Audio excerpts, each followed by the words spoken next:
Game officials have found the body of a missing man in Rangeley Plantation. Good afternoon, I'm Susan Farley. A Portland man who was accused of hitting and killing his ex-girlfriend with his car has been found guilty of murder. And Flavors Hook Kids is an organization working to end the sale of flavored tobacco in the state of Maine. They're out at the polls today. Thank you for joining us. We'll have more on these and other stories coming up. First, let's check in with meteorologist Devin Biggs. Devin?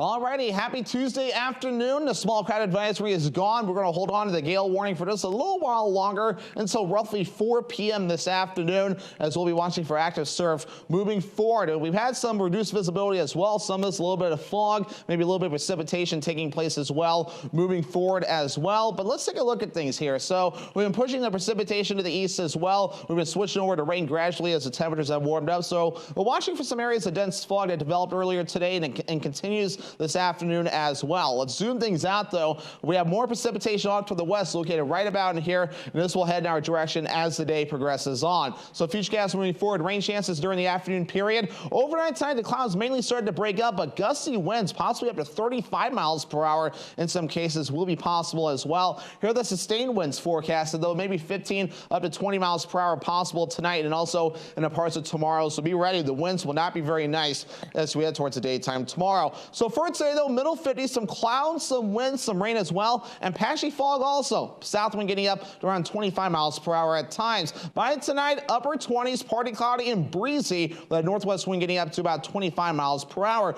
As we move ahead towards tomorrow, lower 40s, partly cloudy and windy again. Northwest wind gusting up to around 35 miles per hour at times. That hourly forecast for the rest of the afternoon period, the precipitation chances continue with temperatures in the 50s. Your full 5-day forecast is coming up.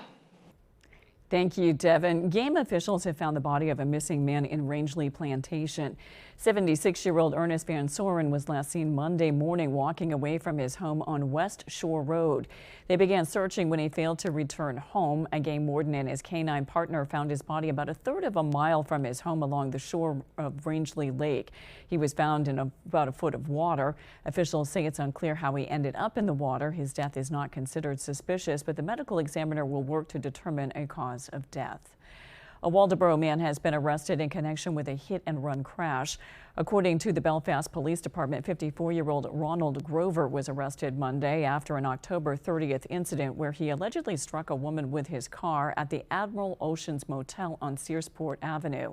The hit pinned the victim to a wall and caused damage to the exterior of the motel. Police were already en route to the scene as an earlier call stated that a woman was being assaulted by a woman at the same motel. The victim is home and recovering, according to police. Grover was arrested Monday in Stockton Springs and is being charged with aggravated assault. He's being held on cash bail and is scheduled for arraignment on December 29th. That case is still under investigation. A Bangor man is out on bail after being arrested for theft, drug possession, and other charges. According to Bangor Police Department, shortly after 7 p.m. Friday, police were dispatched to the Bangor TJ Maxx store by a ride service driver who said a man using his ride service told him that he planned to steal from the store and that he had warrants for his arrest and that he had drugs on him, which he showed to the driver. Officers identified the man as 41-year-old Kevin Gray of Bangor. They arrested him as he came out of the store. He was taken to the Penobscot County Jail and was charged with theft, refusal to submit to arrest, drug possession, and violation of conditions of release. He currently also has 7 sets of pre-conviction bail conditions prohibiting him from returning to various local businesses due to theft charges at those stores. He made bail on Saturday. A Portland man who was accused of hitting and killing his ex-girlfriend with his car before fleeing the country has been found guilty of murder. Raymond Lester had been charged with the murder of his ex-girlfriend, Nicole McComey, whose body was found in Acadia National Park after an apparent hit and run in June of 2022. Multiple witnesses testified at trial on the nature of the couple's relationship before the murder. McComey's previous roommate and neighbor said arguments could be regularly heard coming from the couple's apartment. A kayaking instructor who had interacted with Lester and McComey before the murder said the couple had the worst argument she had ever seen. Investigators in Maine learned Lester was in Cancun, Mexico after the murder. Authorities there, working in collaboration with the Marshals Service, took Lester into custody and he was returned to the U.S. It's unclear when he will be sentenced. A 20-year-old Waterville man has been sentenced to more than a decade in prison after pleading guilty back in April to conspiring to attack a mosque in Chicago. According to the Department of Justice, court records show that beginning in November 2021, Xavier Pelkey conspired with two minors, one in Chicago and one in Canada, to perpetrate a mass shooting at a mosque in the Chicago area. In February 2022, the FBI executed a search warrant at Pelkey's Waterville residence and found homemade explosive devices and a hand-painted version of a flag used by ISIS on the wall of Pelkey's bedroom. Also recovered were written statements intended to be released just before the attack. The DOJ says Pelkey and his co-conspirators were ISIS supporters. They say Pelkey planned to contribute firearms, ammunition, and explosives to be used in the attack. He was sentenced to 15 years in federal prison, followed by 20 years of supervised release. His defense attorney spoke after the sentencing. We really had three kids who were 15, 16, and 17 years old who were talking on social media about a plan, and each kind of goading the other to make the plan sound more heinous, at each time they discussed it. And I'm just not sure how realistic it was that any of this was actually going to come to pass. But I certainly don't fault the judge for the sentence, because the sentencing guidelines called for the sentence that was given. McLean says as part of the plea agreement, one of the charges was dismissed, but they may also gave up the right to appeal this sentencing. An Oakland mother who pleaded guilty to manslaughter in the death of her one-year-old son will spend 4 years in prison. First responders were called to 21-year-old Ashley Malloy's home in November 2021. Carson Malloy was taken to a Waterville hospital where he was pronounced dead. Police searched the home and found more than 5 pounds of fentanyl, more than 3 pounds of methamphetamine, and more than a pound of crack cocaine. Malloy was sentenced to 10 years with all but 4 years suspended for manslaughter and 9 years for 3 counts of unlawful drug trafficking. The sentences will be served concurrently. The co-owner of the Winterport Dragway was arraigned in Kennebec County Court Monday morning. Sean Iori of Albion is facing 11 charges for alleged sex crimes involving a minor. Last month, Iori was indicted on a slew of charges, including gross sexual assault, sexual abuse of a minor, and sexual exploitation.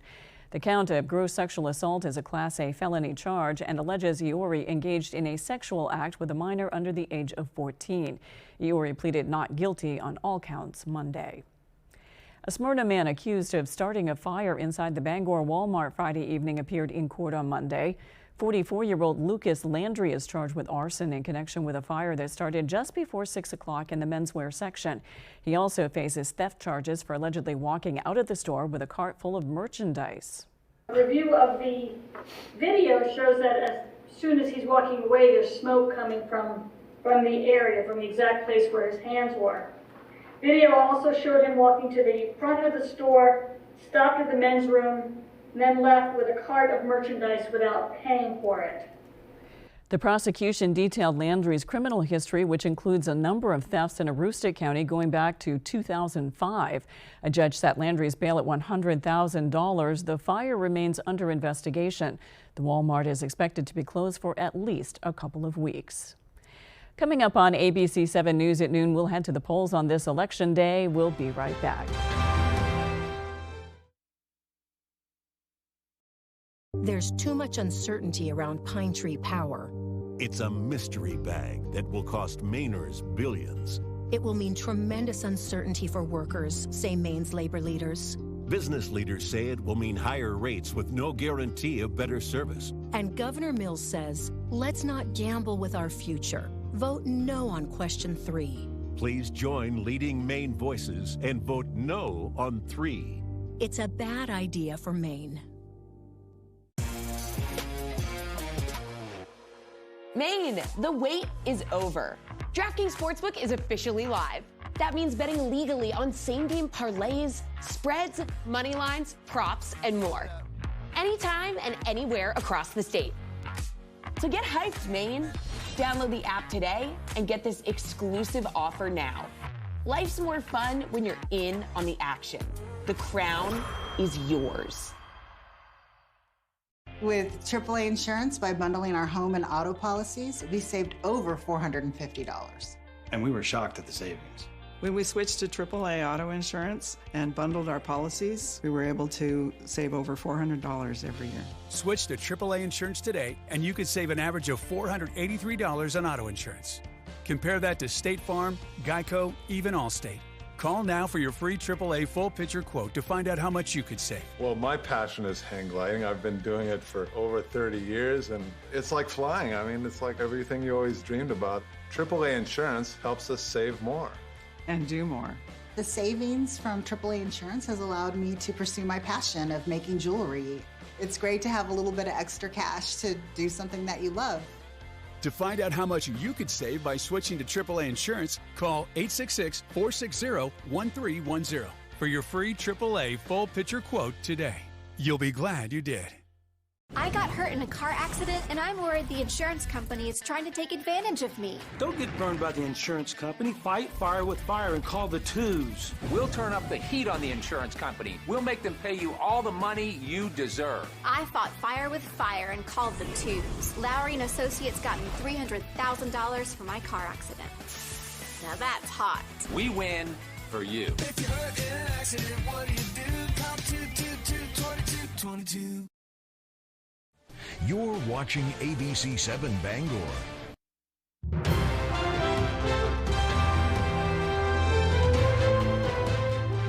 It's not uncommon to see groups gathering signatures at polling stations, but one group can be found from York all the way up to Aroostook County petitioning for their cause.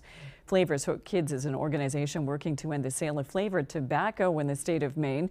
The group is gathering signatures throughout the state to show legislators the depth of their support behind their cause. We've seen polling that shows nearly 2/3 of voters consistently support this, and that crosses party lines, it crosses demographics, it crosses all regions of Maine. It's pretty consistent, and so collecting these signatures kind of puts a name along with those numbers to show legislators, yeah, this is real, this is supported by a wide swath of Mainers, and we hope you pass it.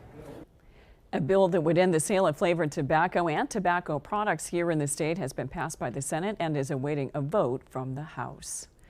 Voters are heading to the polls this election day, and that's where we find our Devin Dagnalt. He joins us live from the Brewer Auditorium. Devin? Hey, thank you, Susan, and happy Election Day. Nothing too crazy going on over here in Brewer, but I'll tell you what, the word of the day is steady. I spoke with a couple of lovely ladies over at voter registration. They're telling me today it's been steady, nothing too crazy. When I was over in Bangor, same story. They're telling me it's going to be steady all day. Now, voting is open here until, I believe, around 8 p.m. That's the way it was over in Bangor. We got, like I said before, it's steady. Nothing's getting backed up. Nobody's waiting too long. People are pretty much in and out. We're getting a little bit of a rush right now. I know it doesn't look like much, but it was a little bit more than when we got here initially. That rush, we're anticipating it's coming from lunch, people just getting off for a little bit of a break. But once again, it's nothing too crazy right now, and it's kind of what we expected going on. Just because it's not a gubernatorial election, it's not a presidential election, this is just a general election. But you know, there are some pretty big issues on the ballot. As we know, we've got the right to repair. A lot of Mainers have been very vocal about that. And then we've also got the Pine Tree Power question on the ballot this year. So a lot of people are not sure which way that one's going to go, but we'll keep you updated as we learn more and more about that. But for now, we'll keep you updated as we learn more. Back to you, Susan. After the break, we'll find out about Maine's 2 senators questioning Army officials about their interactions with Robert Card before he killed 18 people in Lewiston. We'll be right back. If you're a Medicare beneficiary, call now to see how a WellCare Medicare Advantage plan could get you some big benefits, including this all-in-one WellCare Spendables debit card to use for over-the-counter health items. Find out how easy it is to get all of your original Medicare coverage, plus extra benefits. A WellCare Medicare Advantage plan is designed to fit your needs so you can be your best every day. You could have medical coverage, coverage for prescription drugs, dental, vision and hearing, and the WellCare Spendables debit card to make getting the coverage you need more convenient. The WellCare Spendables debit card can be used for over-the-counter health items. And here's more good news. You can get a WellCare Medicare Advantage plan with a $0 or low monthly plan premium. How can WellCare offer all of those benefits for a $0 or low monthly plan premium? It's simple. Medicare Advantage and Medicare Part D prescription drug coverage are important parts of Medicare. WellCare has a contract with Medicare to offer and provide these important options to you. Call right now to get your free copy of the WellCare All-in-One Guide. Call 1-877-282-3827 now. There is absolutely no obligation for requesting this free information. WellCare offers benefits that go beyond the basics, and we make them easy to use so you can support your best health. Call today to get your free copy of the All-in-One Guide with absolutely no obligation. Your free guide will provide information to make a smart choice for your healthcare coverage. Just call 1-877-282-3827. Remember, there's no obligation for requesting this free information, so call 1-877-282-3827. Call today. Hi folks, this is Barry Gass of Gass Horse Supply and Western Wear in Orono. We've been in business since 1911, and our third-generation family-owned business can't wait to show you our unique line of Western wear and Western tack. We have Western boots, shirts, hats, belts, and buckles for the entire family, and Western tack from bridles to saddles and everything in between for your horse. Gass Horse Supply and Western Wear, where the American West comes alive in Maine.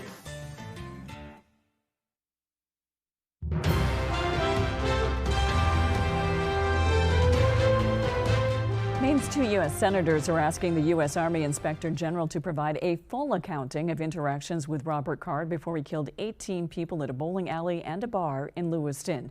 Senators Susan Collins and Angus King told Lieutenant General Donna Martin in a letter on Monday that it's important to understand, quote, what occurred or what failed to occur at the federal level, including the Army. The senators posed several questions, including under what circumstances the Army reports personnel to the National Instant Criminal Background Check System. Fellow soldiers expressed concerns about Robert Card's mental health before the October 25th shootings. An Army spokesperson confirmed that the letter was received and that the Inspector General will, quote, work towards getting a response. Now to the war in the Middle East. Israeli forces say they have encircled Gaza City, dividing the besieged territory in two as the humanitarian crisis there grows. ABC's Matt Rivers has the latest. This morning, the Israeli military releasing these videos they say show troops on the ground, as officials say they are completely surrounding Gaza City. Israel saying the move cuts the strip in two and makes it harder for Hamas to keep control. The battle intensifying, and the UN says no one is safe. Gaza is becoming a graveyard for children. I'm deeply concerned about clear violations of international humanitarian law that we are witnessing. Israel urging Palestinians to flee to the south for safety, but strikes still hitting that area. Devastation near Khan Yunis Monday. The Biden administration proposing a humanitarian pause to get aid into Gaza and get more than 240 hostages out. Our David Muir speaking exclusively with Prime Minister Benjamin Netanyahu. Well, there will be no ceasefire, general ceasefire in Gaza without the release of our hostages. As far as tactical little pauses, an hour here, an hour there, we've had them before. I suppose we'll check the circumstances in order to enable goods, humanitarian goods to come in, or our hostages, individual hostages to leave. But I don't think there's going to be a general ceasefire. It's not that I think it will hamper the war effort. It'll hamper our effort to get our hostages out, because the only thing that works on these criminals in Hamas is the military pressure that we're exerting. If Hamas agrees to release the hostages, then there would be a pause. Well, there'd be a ceasefire for that purpose. And we're waiting for that to happen. It hasn't happened so far. Do you know where the hostages are? Do you know where the Americans are? We have some intelligence. I'm not sure it's wise to share it here with Hamas. As the fighting decimates entire towns in the territory, Netanyahu asked about the future of government in Gaza after the war ends, and whether there's any disagreement on that with the White House. President Biden has said that it would be a mistake for Israel to occupy Gaza. Who should govern Gaza when this is over? I think Israel will, for an indefinite period, will have the overall security responsibility because we've seen what happens when we don't have it. Among the deepening humanitarian concerns in Gaza, the World Health Organization saying more than 500 people have been killed in airstrikes surrounding or at healthcare facilities since the war began, including at the Al-Shifa hospital. Medical staff overwhelmed. I spoke with a doctor there who says brutal choices are being made as medical supplies dwindle. So you're literally having to let patients die because you don't have the capacity to help them. Absolutely, and this happens for the patients then because everything is full. So you see the patients dying in front of you, and then you can't do anything. Prime Minister Netanyahu saying that any civilian life lost is a tragedy, blaming Hamas, though, for not allowing those civilians to evacuate. That doctor we spoke to saying that many people in Gaza simply feel that nowhere is safe right now, so they are choosing to stay put even as Israeli forces close in. When we return, Devin Biggs has your 5-day forecast. The McDonald's breakfast bagel sandwich. A fluffy egg, 2 slices of cheese, plus your choice of a steak patty, bacon, or sausage, all in a toasted bagel. Enjoy yours today. Are your basement walls bowing, crumbling, or failing? Hi, I'm Tony Hafford with TC Hafford Basement Systems, all things basementy.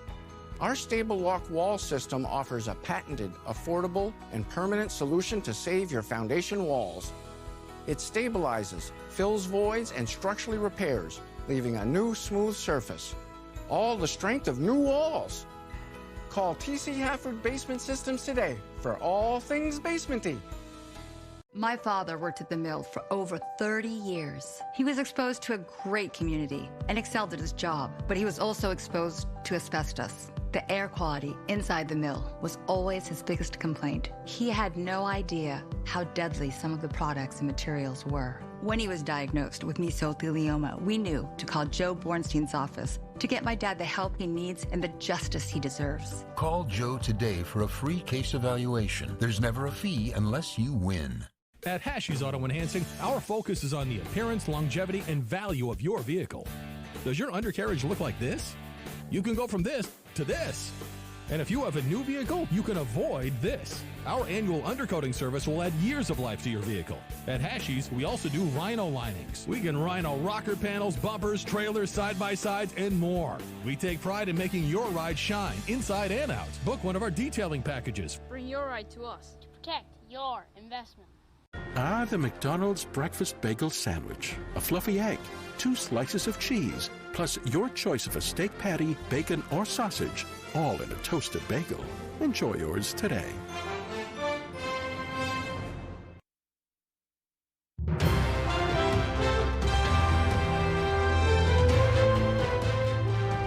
Maine author Tess Gerritsen is shining a light on retirees in her latest novel, Spy Coast. 70-year-old Gerritsen is a Camden doctor turned author.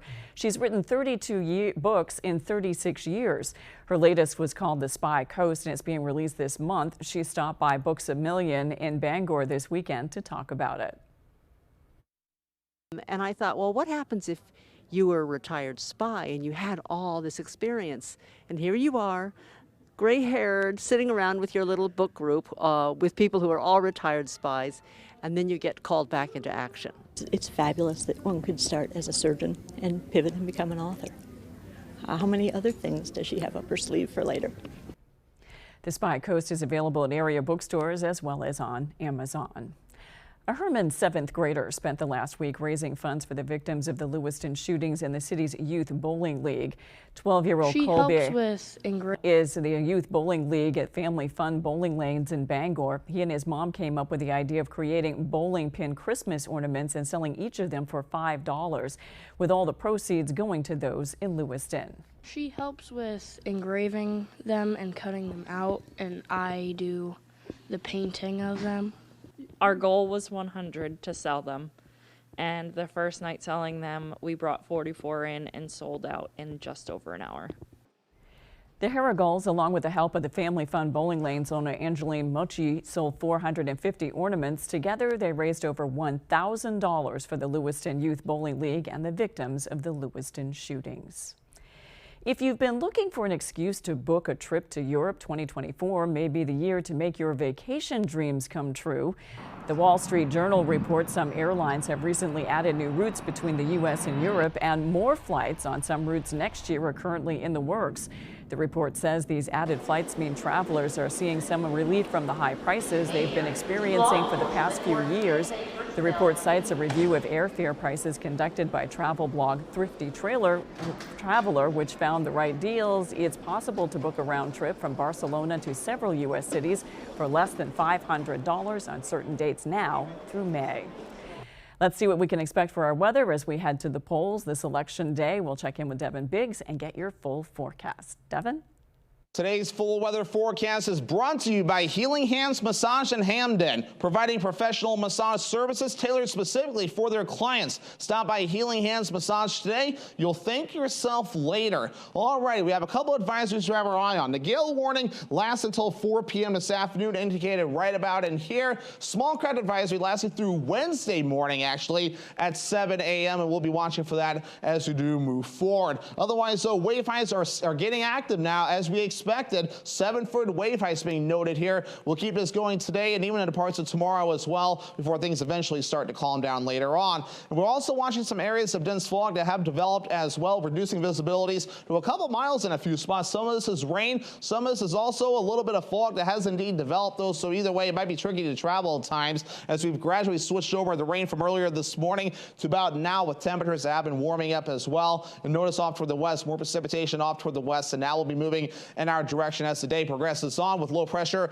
located right about in here, tracking from the west and going toward the east. Here's a cold front right about in here. As it tracks off towards the east, one more round of rainfall before the wind really begins to pick up. But futurecast moving forward showing the rainfall continuing this afternoon, and gusty winds really picking up later on. The clouds break up, so that's the good news. We'll have some mixture of clouds and some clearing of the skies from time to time as well. But the wind gusts can reach up to 25 miles per hour later on tonight. We'll be under a partly cloudy sky for the day on Wednesday, and gusty winds up to 35 miles per hour are possible, and the clouds thankfully staying away though as we head towards Wednesday night and up parts of Thursday morning, but more clouds off for the west will start to approach as we head towards your Thursday as well. As for any rainfall chances though, maybe an additional 1/10 to 2/10 of an inch of rainfall before we're all finished up, but most of the rainfall is just about done here across the state. But we are watching the gusty winds as well, reaching up to 20, maybe 30 miles per hour at times today in a few spots, but they really start to pick up later on tonight, up to around 25 to 30 miles per hour, and then up to 35 miles per hour in a few spots throughout the afternoon period for your Wednesday. As our average high temperature is now 49 degrees, middle 50s is all we'll do today, then cooling off into the lower 40s Wednesday, upper 30s Thursday, and notice we stay cooler in the 30s and 40s as we do move forward later on. So for today, middle 50s, clouds, wind, rain, and patchy fog on the way, and that south wind getting up to about 25 miles per hour at times. Later on tonight, though, upper 20s, partly cloudy and breezy out there. That northwest wind getting up to about 25 miles per hour at times. Tomorrow, lower 40s, partly cloudy and windy out there. Northwest wind getting up to about 35 miles per hour at times. Alrighty, your Healing Hands Massage extended forecast. So rain and snow chances for the day on Thursday, highs in the upper 30s, middle 40s though for Friday with a mostly cloudy sky, and partly cloudy on Veterans Day, highs in the lower 40s. Thank you, Devin. Maybe take that umbrella with you when you head out. That's all for ABC 7 News at noon. Thanks for watching. I'm Susan Farley. We'll see you this evening with all the election results. And we'll see you at 6 with Peter Dubois and Beth Jones on ABC 7 News at 6. Have a great afternoon.